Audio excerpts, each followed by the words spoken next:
Desceu a luz divina, desceu em Nazaré, sobre Maria Santíssima, uma jovem de muita fé, uma jovem de muita fé. O anjo Gabriel, enviado do Senhor, ele anunciou Maria e o Verbo encarnou, e o Verbo encarnou.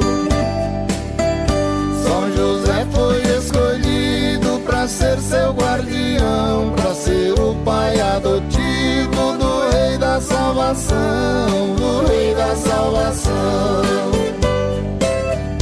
Com poder do Espírito Santo, Maria engravidou, bendita, cheia de graça, mas José não aceitou, mas José não aceitou.